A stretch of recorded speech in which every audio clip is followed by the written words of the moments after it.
Deus há no céu ou na terra que possa fazer as obras e os grandes feitos que fazes.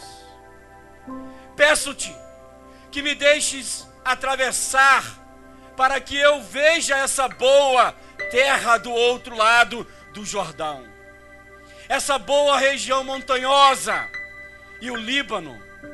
Mas o Senhor indignou-se muito contra mim por causa de vós, e não me atendeu, antes me disse: chega, não me fales mais nisso, sobe ao cume do Pisga, olha para o ocidente, para o norte, para o sul e para o oriente, contempla com os teus olhos, porque não cruzarás o Jordão.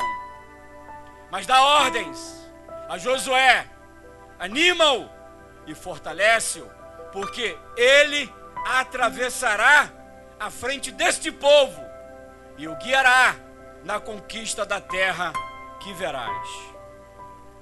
Pai, em nome de Jesus, eis aqui a tua palavra, eis aqui o teu povo nessa noite. Nós estamos aqui porque temos sede de ti e dizemos: vem, ó Deus, vem sobre as nossas vidas. Nós queremos nessa noite sermos saciados pela tua palavra, Pai. Fala aos corações, traz cura e libertação, é o que eu te peço nessa noite, crendo desde já na vitória, orando em nome de Jesus. Eu coloquei um título, um tema nessa noite, para a gente poder debater um pouco e falar acerca dele. Todos nós que estamos aqui nessa noite já tivemos esse sentimento, ou vamos ter, ou alguns que estão aqui sabem muito bem como administrar ele.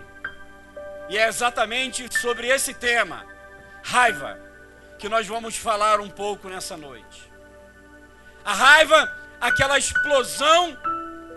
Às vezes você está bem em um ambiente, chega alguém, te deixa desconfortável, você começa a sentir um arrepio, um desconforto com aquela pessoa ali, e você não consegue identificar o porquê que você tem aquele sentimento. Você está conversando em uma roda de pessoas, daqui a pouco um assunto te deixa desconfortável, mexe dentro do teu sentimento, dentro da tua alma, e você fica: o que está acontecendo comigo? Os ressentimentos, a rejeição, a raiva, e aí é muito fácil para um outro patamar, que é o ódio. Muitas pessoas dizem: fulano de tal é assim mesmo, ele é pavio curto. E tem uns que chegam a dizer: eu sou assim mesmo, eu nasci assim e eu vou morrer assim. Esse é o meu temperamento, esse é o meu jeito de lidar. Mas eu quero dizer para vocês nessa noite que Deus, Ele quer mudar esse quadro na nossa vida. Deus quer trazer cura sobre a raiva que muitas vezes a gente não sabe como administrar. E eu queria falar com você sobre uma pessoa que se encontra em 2 Samuel, no capítulo de número 9. Na verdade é o capítulo todo, mas eu destaquei 3 ao 11, e o verso 3 diz assim: então o rei perguntou: resta alguém da família de Saul? Se resta, gostaria de mostrar a bondade de Deus para com ele. Ziba respondeu: um dos filhos de Jonatas, ele é aleijado dos 2 pés. O que está acontecendo aqui agora? Para mim falar propriamente desse versículo, eu tenho que voltar com vocês há 25 anos na Bíblia, quando aconteceu esse fato, para que essa pessoa, o nome dele é Mefibosete, viesse a ficar aleijado dos seus 2 pés. Uma criança que nasceu num berço de ouro, uma criança que nasceu muito bem de vida, afinal de contas ele era filho de um príncipe. Seu pai era Jonatas e seu avô, o rei Saul. Teve ali as melhores escolas, melhores pessoas para cuidar dele. Teve toda uma infraestrutura de pessoa realmente rica. E você poderia olhar para aquela criança e dizer: esse aqui será o novo rei de Israel. Isso era a história que estava já para acontecer na vida daquela criança. Mas, de uma forma súbita, entre as guerras que aconteciam entre os filisteus e Israel, naquele tempo, os filisteus sobressaíram em relação a Israel. Eles invadiram Israel e mataram os 3 filhos de Saul. Entre eles estavam Jonatas. Perseguem Saul, tentam matar Saul, mas ele, para não ser preso, ele se lança sobre a sua espada e morre. Quando a pessoa que tomava conta dessa criança, a sua babá, a sua ama, sabe do que está acontecendo e vendo que aquela criança talvez fosse o único herdeiro daquele trono, foge com ele, corre com ele, vai embora. Em algum momento desse trajeto, essa criança ela cai, e ao cair, ela fica aleijada dos seus 2 pés. Agora essa criança que tinha um glamour, que tinha uma história toda pela frente, um filho de magnatas, de pessoas ricas, ela vai para um lugar completamente inóspito. Vai para um lugar completamente onde ele jamais poderia imaginar ir. Ele vai para uma periferia. Ele vai para um lugar muito pobre. E ali ele começa então uma nova trajetória na sua vida. Esse verso de número 3 aqui vai nos trazendo essa retrospectiva de tudo que aconteceu anteriormente com essa criança. Aqui, quando está acontecendo isso daqui, Mefibosete está com aproximadamente 30 anos de idade. Já haviam se passado 25 anos na vida daquela criança. Aqui, ele vai começar a enfrentar várias coisas na vida dele que ele jamais imaginava que acontecesse. Entre a vilã de todas, ele vai enfrentar a rejeição. A rejeição é uma prima da raiva. Quem que está aqui nessa noite já não foi rejeitado? Já não foi rejeitado por alguém, talvez pela família, ignorado pelas pessoas? Eu me lembro muito bem que eu, muito pequenininho, tinha ali por volta dos meus 5, 6 anos mais ou menos. Era um domingo. Passamos ali no Largo do Boiadeiro, o único lugar que vendia revista em quadrinhos. Seu Getúlio, se eu não me engano. E meu pai comprou uma revista da Mônica para mim.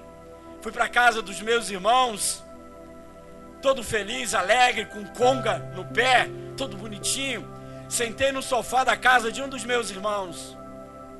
Meus irmãos estavam lá, meu pai sentou, e um dos meus irmãos veio para mim e me perguntou: o que é que você está lendo? Na verdade, eu não estava lendo. Eu ainda não havia sido alfabetizado. Eu estava vendo as fotos e acompanhando uma narrativa na minha mente. E aí eu falei assim: eu estou lendo. E aí ele falou uma palavra que naquele momento não teve efeito nenhum sobre mim, mas que ficou guardado dentro do meu coração e eu não sabia. Ele virou para mim e falou assim: por que que você está lendo se você vai ser burro mesmo? Aquela palavra de rejeição dentro de mim, naquele instante, para mim, a princípio não tinha sido guardado dentro de mim. Mas ao longo da minha caminhada, isso me mostrou que esse espírito de rejeição e aquela palavra de maldição proferida por um dos meus irmãos me trouxe uma carga enorme. Por quê? Todas as vezes que eu estava ali para chegar e fazer alguma coisa, eu não conseguia fazer nada. Por quê? Eu me achava que não tinha condições de alcançar aqueles êxitos. Eu começava a fazer alguma coisa e não terminava. Eu começava a estudar e não acabava. Eu começava a fazer um curso e não acabava. Porque aquela palavra de maldição dentro de mim estava ganhando terreno. E eu não conseguia entender e fazer uma leitura real daquilo que estava acontecendo comigo como pessoa. Mas era o espírito de rejeição, o mesmo que está acontecendo aqui com Mefibosete. Um homem que tinha tudo para se dar bem na sua vida. Agora ele vai para um outro canto, uma outra cidade, uma periferia e começar uma nova vida. Você imagina os escárnios das pessoas falando: isso aí era o neto do rei, virou chacota no meio das pessoas. Imagina quanto de dor que Mefibosete nesses 25 anos ele não teve que suportar. A rejeição, o abandono da sua família, porque eu me senti uma pessoa, falando de Roberto, uma pessoa abandonada pela minha família. Eu achava que meus pais tinham me abandonado por vários fatores que aconteceram na minha vida. E na verdade depois eu aprendi que eles só me deram aquilo que eles tinham. E hoje eu estou tendo a oportunidade da coisa melhor para os meus filhos. E eu louvo e agradeço a Deus. Mas aquele momento que Mefibosete está passando, eu acredito que ele não parou para imaginar isso. Ele não imaginava nem pensar em conjecturar de sair daquela situação. Aqui, no verso de número 3, Davi está perguntando, Davi é o rei, está perguntando: resta alguém da família de Saul? Olha a pergunta que ele faz. É algo tremendo. Resta alguém da família de Saul? Ziba, ele chega e responde: sim, um dos filhos de Jonathan. Você imagina a alegria do coração de Davi ao saber que um filho do seu melhor amigo estava vivo. E aí ele não mede esforços. O que ele faz? Ele vai enviar pessoas para ir até aquele lugar. O verso de número 4 vai dizer onde ele está. Davi pergunta. Então Ziba responde: está em Lodebar. Lodebar era um lugar paupérrimo, um lugar pobre. Aquela guarda real agora vai ao encontro de Mefibosete. Você imagina aquelas pessoas indo até aquele lugar, aquela tropa de elite do palácio entrando dentro de um lugar paupérrimo, pobre, para se aproximar e chegar até onde estava Mefibosete. Eles vão entrando com os cavalos. Eu imagino as pessoas dentro das suas casas se escondendo, se esvaindo, não queria nenhum comprometimento, não queria ser visto de jeito nenhum, até que eles chegam na casa onde eles deveriam chegar e batem na porta. O seu dono da casa abre ali a porta, assustado, acredito eu, imaginando quem seria. Quando ele abre, o bope na porta dele, coração dele no chão. Meu Deus, o que eu fiz? E eles dizem: nós viemos aqui buscar Mefibosete. O coração dele volta para o lugar e ele está ali no canto. Leva até onde Mefibosete estava. Mefibosete deve ter imaginado: por que eu não morri antes? Por que não me mataram antes? O espírito de rejeição dentro dele novamente, o remorso, a dor dentro dele toma conta e não deixa ele raciocinar que coisas boas poderiam vir para ele. Ele então começa a fazer um trajeto que há 25 anos atrás ele havia feito de uma forma como um foragido. Mas ele não está entendendo ainda o que está acontecendo. E ele volta para o castelo. Aquele retorno para o castelo, ele deveria olhar para aquela árvore que ele subia, que ele brincava, aquele campo de futebol onde ele jogou muita bola, lembrando dos momentos felizes que ele passou indo até o palácio. Ao chegar ali dentro do palácio, Mefibosete depois de Davi ter mandado buscar ele, ele chega e acontece algo sobrenatural. É a primeira vez da menção do seu nome. Seu nome era Mefibosete, filho de Jonatas, filho de Saul. Quando compareceu diante de Davi, curvou-se com o rosto no chão. Davi disse: saudações, Mefibosete. Mefibosete respondeu: aqui está seu servo, meu senhor. O que está acontecendo aqui, nesse verso de número 6, melhor dizendo, é que Mefibosete entra dentro do palácio, sai daquele lugar de onde ele estava, passa toda aquela retrospectiva e agora ele vê o rei. Se lembra de tudo aquilo que aconteceu, daquele ambiente, daquele lugar, e ele sabia como lidar com aquela situação. E ele faz o quê? Se curva com o rosto no chão, se prostra diante de Davi, e Davi responde para ele de uma forma maravilhosa. E é exatamente aqui que eu gostaria que você me prestasse a sua atenção. Davi começa a fazer um trabalho terapêutico na vida de Mefibosete. Por quê? Só quem passou pela raiva, pelo abandono, pelo ressentimento, pela rejeição, pode tratar o outro. Davi havia passado por tudo isso, e agora ele vai dar uma verdadeira aula para Mefibosete e para nós, que está dentro desse capítulo. O verso de número 7 está dizendo ali, agora, algo tremendo, veja bem. Não tenha medo, Davi diz para Mefibosete. Olha que palavra sensacional. Quero mostrar bondade a você. Imagina, um homem que há quanto tempo ele não havia sentido ou ouvido falar da bondade de alguém para com ele, principalmente naquele nível que ele está agora. O rei Davi diz: eu quero mostrar bondade a você. 25 anos depois, ele retorna ao palácio, e agora Deus, através de Davi, começa a fazer um trabalho esplêndido, terapêutico com ele. Porque Davi havia passado por todo esse processo. Davi havia passado pela rejeição, pela raiva, pela perseguição, pela dor, e ele sabia muito bem como tratar o outro nessa questão. É por isso que ele diz para Jonatas: eu quero usar de bondade para com você. Eu quero ser bondoso contigo. Eu quero tratar você. Às vezes, aqui dentro da igreja, começamos o trabalho de consolidação, pegamos as pessoas de mais diversas áreas, e é um trabalho de consolidação, de discipulado, de começar a falar dessa palavra para ele, de Deus.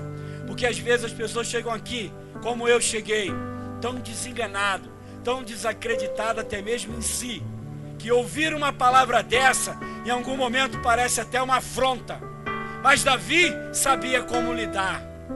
E aqui, nessa igreja, quando chegamos, nós começamos a receber exatamente esses primeiros socorros das pessoas. Começamos a receber aquele SOS, começamos a receber a cura, começamos a curtir, a aproveitar a vida de uma forma fabulosa, como antes não havíamos aproveitado.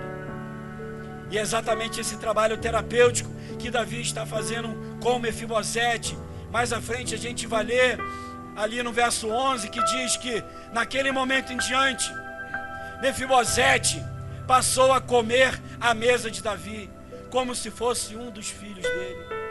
Olha o trabalho terapêutico que está acontecendo na vida de Mefibosete. Davi vem trabalhando, tratando, cuidando de Mefibosete, deixando ele o máximo à vontade possível. Mas eu destaco para finalizar essa parte no verso 6 novamente, quando diz que compareceu diante de Davi e curvou-se com o rosto no chão. Essa situação que está acontecendo, Mefibosete faz ali, era um ato de reconhecer a soberania de Deus na vida dele. mas um ato também de dizer: eu não aguento mais essa vida de dor.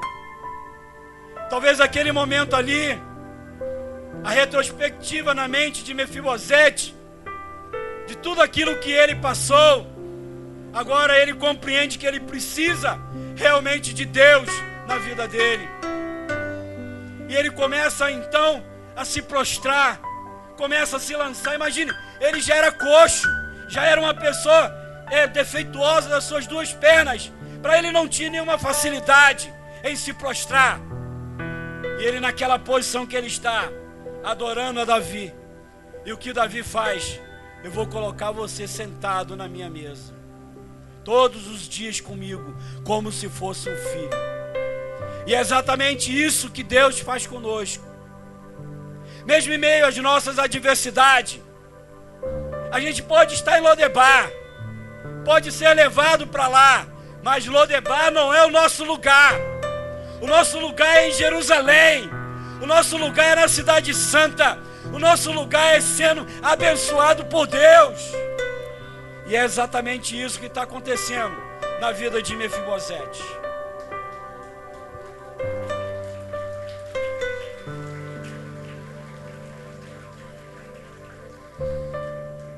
Eu tenho uma palavra de Deus para você nessa noite. Eu anotei ela aqui dentro das minhas orações. Uma palavra da parte de Deus. Deus manda dizer para vocês que Ele não vai remover os seus defeitos de caráter. Deus não vai remover os seus defeitos de caráter. Não vai, irmão Roberto? Não. Deus não vai remover os seus defeitos de caráter.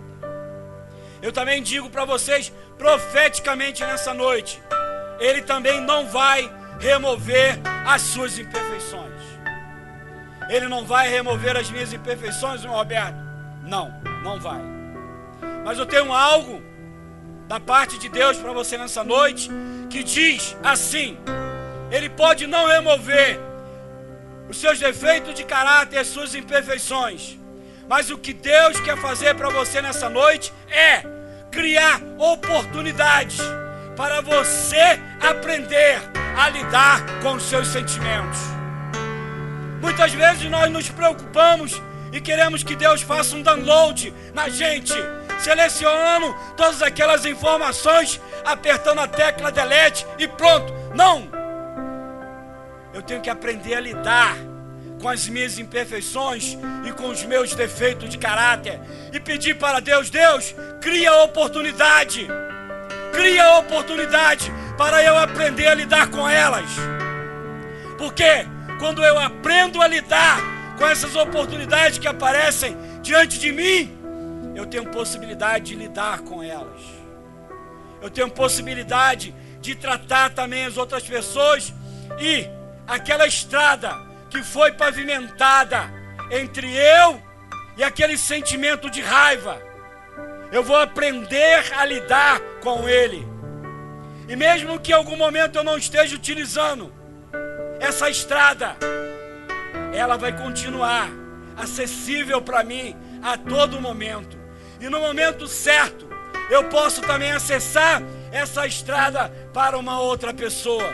É por isso que muitas vezes ficamos pedindo: Deus, remove os meus defeitos de caráter, remove as minhas imperfeições.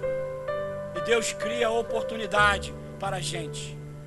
Cria oportunidade para aprendermos a lidar com essas adversidades, com a raiva. Lá no meu trabalho tem um camarada que ele é o meu professor para eu aprender a lidar com a minha raiva. É o meu professor, aquele camarada. Porque todo dia ele tenta roubar a minha paz. Todo dia. Parece que ele sai de casa com a missão: hoje eu vou lá roubar a paz do Roberto. Eu acredito que isso só aconteça comigo, graças a Deus. Porque eu preciso ser trabalhado dentro da minha raiva. Porque eu quero atribuir a minha raiva a alguém. Eu quero culpar alguém. Pô, eu estou com raiva do Jorge por causa de outra pessoa. Não! Eu não soube aproveitar as oportunidades que Deus me deu. Eu preciso aprender a lidar com essas oportunidades na minha vida. E aí, eu digo para vocês, uma outra palavra do Senhor. E o Senhor disse a Moisés, estamos voltando a Moisés: pega a vara e reúne a comunidade, tu, teu irmão Arão, falareis a rocha diante do povo para que ela dê suas águas. Tirará a água da rocha e darás de beber à comunidade e aos seus animais. Moisés e Arão reuniram a assembleia diante da rocha, e Moisés lhe disse: rebeldes, ouve agora, será que vamos tirar a água dessa rocha para vós? Então Moisés ergueu o braço, bateu na rocha 1, 2 vezes com a vara, e saiu muitas águas, e a comunidade e os animais beberam. E o Senhor disse a Moisés e Arão: não fareis esta comunidade entrar na terra que lhe dei, porque não acreditasse em mim, não santificando-me diante dos israelitas. A palavra do Senhor aqui está nos mostrando uma explosão de raiva de Moisés, naquele momento em que ele recebe algo da parte de Deus para fazer, ele faz completamente errado. Afinal de contas, ele tinha feito anteriormente, dava certo de novo, ele não tinha, me desculpa, tem uma pessoa precisando de ajuda aqui, mas agora não dá. E eu fico vendo o quanto que essa explosão de raiva, do qual ele está passando aqui agora, ele usa como artifício de dizer que a responsabilidade de tudo aquilo era as pessoas. Ele se isenta, ele sai do foco, não entra dentro de uma recuperação terapêutica, ele não quer assumir a responsabilidade dele em relação a tudo aquilo dali, e ele culpa o povo. Quando a gente não admite o nosso sentimento, quando a gente não admite o nosso erro, a gente vai procurar culpados. Eu quero procurar culpados. A minha vida não está boa por causa do meu cônjuge. A minha vida não está boa por causa do meu filho. Se eu não tivesse tido um filho, a minha vida seria muito boa. E a gente vai cada vez mais procurando culpados para que nós não venhamos ser tratados na nossa vida. O outro slide vai dizer que, todavia, por causa de vocês, o Senhor irou-se contra mim e não quis me atender, dizendo: basta, não me fales mais sobre isso. Moisés está acusando o povo, dizendo: olha, é culpa de vocês, o que está acontecendo é culpa de vocês. E não era culpa do povo, era culpa de Moisés, dele não ter atendido aquilo que Deus queria. Da onde vem essa explosão de raiva, que muitas vezes a gente não consegue parar, às vezes a gente não consegue entender de onde vem essa explosão de raiva. Às vezes estamos bem, às vezes estamos tranquilos, às vezes uma pessoa, um lugar tenta nos roubar a nossa paz. Por que que isso acontece com a gente? Por que que isso acontece de repente com você? Um dos fatores para a gente poder compreender isso daqui é a falta de autoconhecimento. Moisés havia sofrido muito,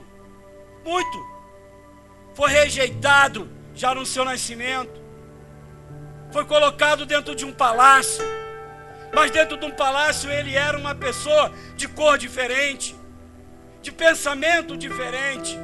Todo mundo que estava ali dentro sabia que ele não era daquele lugar, e ele também sabia que ele não fazia parte daquele lugar. Você imagina a dor de ver a sua mãe verdadeira alimentando ele, mas sem poder chamar de mãe, e se depara com uma rainha que levou ele para um palácio. A rejeição estava na vida de Moisés, acompanhando ele, até que mais à frente ele mata um soldado e ele vai se isolar. A rejeição nos leva ao isolamento, nos leva a desacreditar que Deus pode fazer algo na nossa vida. Moisés aqui, ele está passando por um surto na caminhada dele, e ele se ira, Um homem que tinha tudo para entrar na terra prometida. Um homem que tinha tudo para chegar àquele lugar que Deus prometeu que ele e que todas aquelas pessoas iriam entrar. E o que acontece? Ele não consegue entrar onde Deus falou que ele iria chegar. Por quê? Faltou essa questão na vida de Moisés. Faltou o autoconhecimento. Por que precisamos do autoconhecimento? Precisamos do autoconhecimento para aprender a perdoar, remover esse entulho, esses lixos da nossa vida que vão nos acompanhando ao longo da nossa trajetória como pessoa, como ser humano. Eu lanço uma pergunta para você: é fácil se livrar da raiva, da ira, do ódio, do ressentimento, da rejeição? Claro que não. Não vou dizer para você que é fácil. Não é fácil, é difícil. Quando eu compreendo que eu fui liberto por Cristo Jesus, eu também consigo liberar e receber o perdão. Aí começa a mudança. Assim como muitas vezes queremos que os outros nos perdoem, ou muitas vezes nem nos importamos se os outros nos perdoam ou não. Não queremos nos lembrar daqueles feitos. A gente vem para a igreja, bota uma Bíblia, vem para os cultos e quer que todas aquelas pessoas que machucamos quando estávamos no mundo, que elas simplesmente ignorem tudo aquilo que fizemos. Quando eu vim aqui para a igreja, no dia 6 de setembro de 1999, eu tinha um monte de conta lá fora para pagar. Tinha conta na Boca e na maioria dos bares dentro da Rua 2. Vim para a igreja, e agora? O que eu faço? Ignoro. Vou pagar para quê? Sou crente. E cadê o testemunho? E aí o que eu tive que fazer? Fazer um movimento ao contrário. Eu tive que ir até lá, negociar todas as minhas dívidas e pagar todas elas. Eu era, quando cheguei aqui, já casado com a minha esposa, que ela está ali atrás, a Nice, mas no papel eu era casado com uma outra pessoa. Precisavam resolver aquela pendência na minha vida para poder seguir a minha vida e ser liberto daquilo do passado. Havia machucado uma pessoa que se casou comigo às 10 horas da manhã e às 2 horas da tarde eu estava separado. O que é que faz? Ignora. Fui lá no cartório, assinamos lá o divórcio, fui embora. O Espírito Santo falou: negativo, está errado, conserta isso. Aguardei, conversei, pedi a Deus no momento certo para sentar com ela e pedir perdão para ela. Quando eu pedi perdão àquela pessoa, eu senti uma maior leveza dentro de mim. Hoje ela vem aqui nessa igreja, frequenta aqui essa igreja. Nós passamos e nos cumprimentamos. Porque eu consigo identificar o meu sentimento e lido com ele. Eu não ignoro, colocando para debaixo do tapete. Um dia eu resolvo, um dia eu resolvo, um dia eu resolvo. Não, é aprender a lidar com ele. Pedindo ajuda pastoral, gabinete, sentando, conversando, está dentro de uma cela com homens e mulheres de Deus, orando, pedindo direção e mudança, para que esse sentimento de rejeição, sentimento de raiva, ele possa sair de dentro de nós. E aí, o Jamilson preparou uma arte aqui, rápida. É um iceberg, todo mundo conhece. Você tem a parte de cima, claro, e você tem a parte de baixo. A primeira parte ali de cima é a parte que é consciente, comportamentos e ações. É isso aqui, ó, esse nível que eu estou falando com vocês. Consciente, o meu consciente com vocês. Isso é o que está na parte de cima desse iceberg. E o número 2 ali vai falando do autoconhecimento. Quando eu busco esse autoconhecimento, é o quê? É aquela sujeira, é aquele lixo, é aquilo que está dentro do meu subconsciente, que eu não quero tratar, que eu não quero colocar diante de Deus, que eu não quero que ninguém saiba. Eu ouço muitas pessoas, pasme se você quiser, cristão dizendo: eu vou levar tal situação para o túmulo, mas eu não falo com ninguém. Não falo disso com ninguém. Eu digo para vocês, orgulho é madeira boa para caixão. Orgulho é madeira boa para caixão. Todas as vezes que eu me lembro de algo, eu vomito, eu boto para fora. Está ali nosso pastor que sabe disso. Vem a dor, eu não guardo não, boto para fora. Tenho minha esposa, tenho meus amigos, tenho irmãos em Cristo Jesus, e eu não vou ficar carregando fardo desnecessário na minha vida. Por quê? Porque eu tenho um autoconhecimento. Os meus comportamentos e ações, eles estão na parte superficial, ou seja, no meu consciente. E o meu autoconhecimento ali embaixo, se eu busco esse autoconhecimento, eu vou chegar onde? Na causa. Aí tem como eu tratar essa questão dos meus comportamentos, das minhas ações, porque eu me autoconheço e sei as causas e aquilo que Ele pode fazer comigo e na minha vida. Aí sim, eu vou buscar um tratamento para a minha caminhada. Todas as vezes que aquele sentimento, que aquela emoção, ela tentar me roubar a minha paz e vir até mim, eu sei como lidar com ela. Buscando ajuda, orando a Deus e pedindo direção para que Ele venha me ajudar com aquela adversidade. E aí, é uma pergunta que está dentro desse slide que o Jamilson fez. O que é? Por que devo desenvolver o autoconhecimento? Eu separei aqui para a gente falar sobre esse homem de Deus. Estamos acabando já. A essa altura, José já não podia mais conter-se diante de todos os que ali estavam, e gritou: façam sair a todos. Assim ninguém mais estava presente quando José se revelou aos seus irmãos.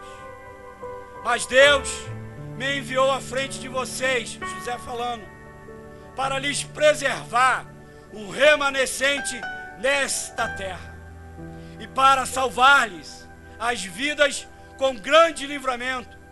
Vocês estão vendo com os seus próprios olhos, e meu irmão Benjamim também, que realmente sou eu que estou falando com vocês.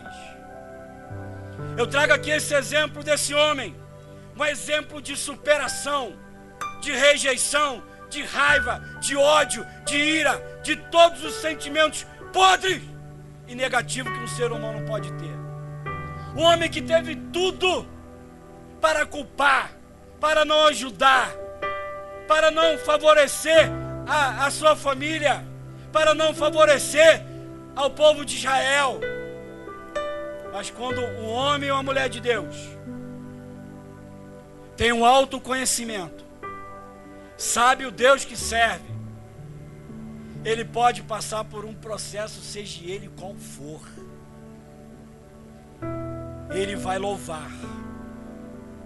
Ele vai passar por aquele vale da sombra e ele vai louvar. Eu passei por isso sábado. Estava em casa dormindo, já era um pouquinho mais de meia-noite. Daqui a pouco, um estouro no poste lá de casa.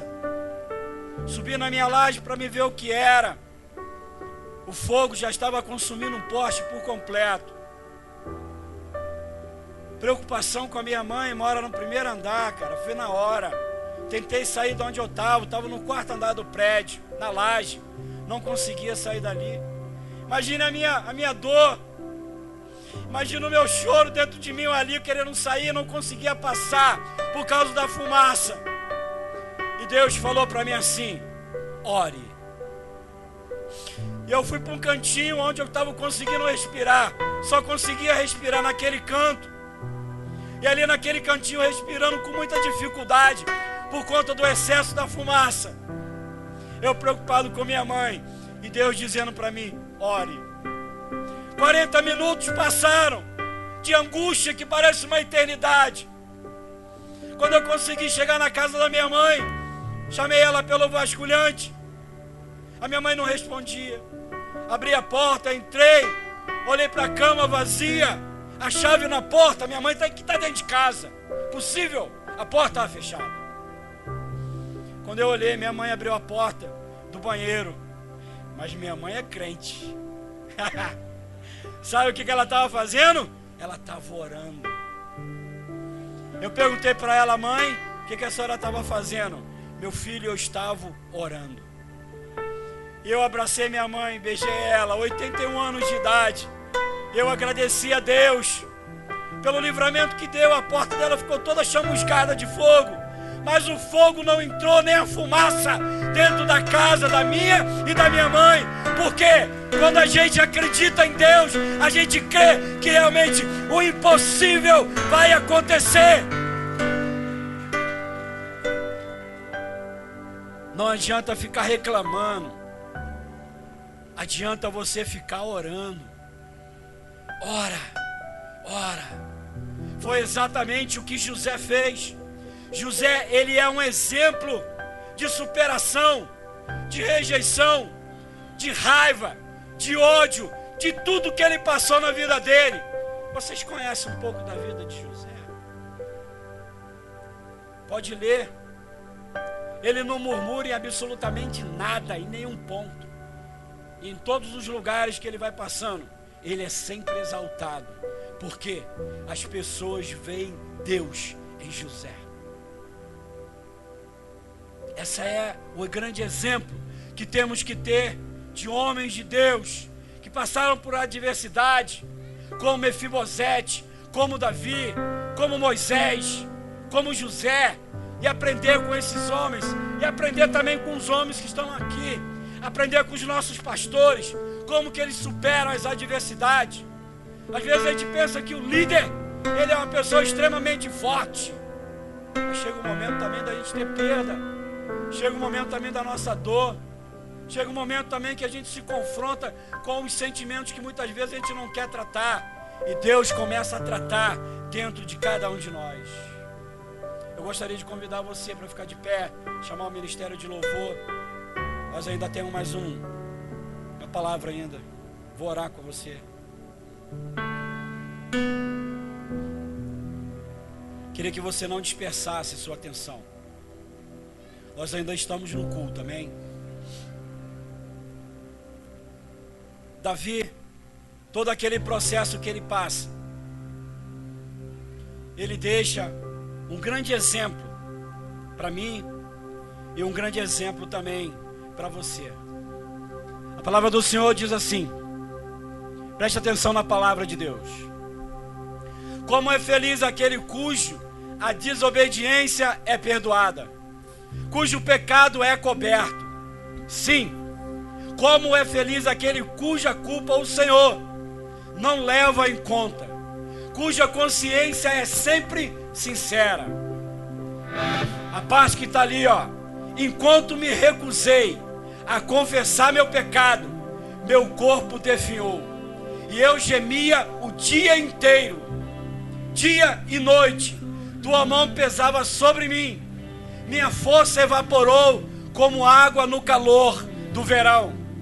Finalmente confessei a ti todos os meus pecados, e não escondi mais a minha culpa. Disse comigo: confessarei ao Senhor a minha rebeldia, e tu perdoaste toda a minha culpa. Para que Deus venha me perdoar, eu tenho que buscar esse meu autoconhecimento, me autoconhecer e colocar esse lado podre, às vezes essa sujeira. Está todo mundo aqui bonitinho, arrumado, a maioria tomou banho, acredito, mas é muito fácil olhar para você e ver essa boniteza física que você tem. Mas o que Deus quer nessa noite é olhar dentro de nós, olhar dentro da nossa alma Ele está te dando aí um minuto, um instante, para você buscar isso lá dentro de você. O que tem te atrapalhado com a tua caminhada cristã? O que tem te atrapalhado de desenvolver o teu ministério, de estar mais orando, lendo a palavra do Senhor? O que tem te afastado da presença de Deus? Davi nos deixa um grande exemplo para que nós venhamos confessar todos os nossos pecados para Ele. Só vai realmente ter uma mudança a partir do momento em que eu confessar, abandonar e largar todos os meus pecados. E é exatamente isso que Ele quer fazer. Talvez você foi uma pessoa como eu, rejeitada, abandonada, e aí vamos culpar pessoas para justificar as nossas inoperâncias como seres humanos. Mas o que Deus quer fazer nessa noite é que nós devemos reconhecer a nossa parcela de culpa com tudo que está acontecendo na nossa vida. Apóstolo Paulo, ele chega a dizer: quando eu era criança, pensava como criança. Agora nós não somos mais crianças, agora nós somos adultos. Pensamos como pessoas maduras e espirituais. E é exatamente isso que Deus quer fazer conosco nessa noite. Ele quer dar um novo coração para você nessa noite. Ele quer trazer uma nova perspectiva, uma nova visão, um novo olhar, um novo foco sobre aquilo que você está ignorando, aquilo que você está escondendo. Não, Ele quer que você nessa noite venha tirar isso para fora. Eu queria orar com você nessa noite, antes do louvor. Pai, em nome de Jesus, Senhor, quebranta nessa noite, Pai, cada um de nós que está aqui nessa noite, Pai. Ajuda-nos a confessar aquelas sujeiras, aquelas lamas, aquelas coisas que ninguém consegue enxergar e que muitas vezes nós ignoramos, não queremos nem falar contigo, porque causa tanto constrangimento, causa tanta dor e desconforto que não queremos falar nem contigo, Pai. Continua nos empurrando para debaixo do tapete, ignorando nossos sentimentos, não querendo muitas vezes nos autoconhecer. E queremos cobrar de Ti uma mudança que muitas vezes compete a cada um de nós. Por isso, Pai, nessa noite, em nome de Jesus, quebranta os nossos corações, para que possamos colocar diante de Ti as nossas fragilidades, que os nossos escudos nessa noite, Pai, possam cair por terra, assim como Davi tenta colocar toda aquela armadura e ele não consegue, Pai. Quantas vezes tentamos ser pessoas que não somos de verdade? Quantas vezes deixamos de lutar as nossas lutas como realmente elas devem ser lutadas no âmbito espiritual, entregando a Ti. Por isso, nessa noite, Pai, quebranta o nosso coração. Tira nessa noite toda rejeição, toda raiva, todo ódio, toda ira, Pai, dentro de cada um de nós. Aquilo que está atrapalhando a nossa vida espiritual, aquilo que está atrapalhando a nossa caminhada contigo, aquele lixo, aquele entulho. A gente muitas vezes olha para aquela pessoa e tem inveja, Pai. Tira do nosso meio a inveja. Tira do nosso meio, meu Pai, porque a inveja mata com os olhos, Pai. Tira a rejeição, todo espírito contrário, todo ódio, toda raiva, toda ira, toda rejeição. Nós repreendemos nessa noite, Pai. Seja extirpado, saia do nosso meio, saia da Tua igreja, saia dos nossos lares, saia da nossa casa, meu Pai. Mas acima de tudo, possamos aceitar esse tratamento do autoconhecimento, e que também, ao surgir, meu Deus e meu Pai eterno, as oportunidades, possamos colocar em prática tudo aquilo que o Senhor quer para nós. Porque nós queremos Te pedir: dai-nos novo coração, dai-nos novo coração, dai-nos nessa noite, Senhor.